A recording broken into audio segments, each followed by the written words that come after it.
తెలుగు రాష్ట్రాల్లో సంక్రాంతి సంబరాలు ఘనంగా జరుగుతున్నాయి. సంక్రాంతి వేడుకల్లో తొలి రోజు భోగి పండుగను ఘనంగా జరుపుకుంటున్నారు. పల్లెలు పట్నాలు అన్న తేడా లేకుండా జనం పొద్దున్నే లేచి భోగి మంటలు వేసుకున్నారు. తమ లోగిళ్ల ముందు భోగి మంటల కాంతులు విరజిమ్మాయి. ఆ తరువాత తమ ఇళ్ల ముందు రంగురంగుల ముగ్గులు వేస్తూ సందడి చేశారు. హైదరాబాద్లో పలు చోట్ల రాత్రి నుంచే ప్రజలు ఆనందంగా భోగి మంటలు వేసి సంక్రాంతి సంబరాల్లో మునిగిపోయారు. భోగి మంటల చుట్టూ ఉత్సాహంగా ఆడిపాడారు. ఈ ఉత్సవాల్లో చిన్న పెద్ద తేడా లేకుండా సందడి చేశారు. దక్షిణాయనానికి ధనుర్మాసానికి చివరి రోజు భోగి. ఇళ్లలోకి భోగ భాగ్యాలను ఆహ్వానించే రోజుది.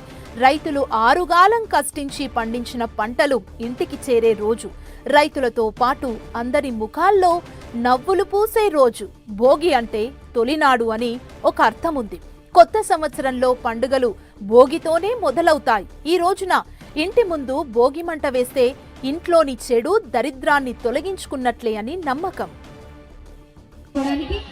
ప్రజానాట్య మండలి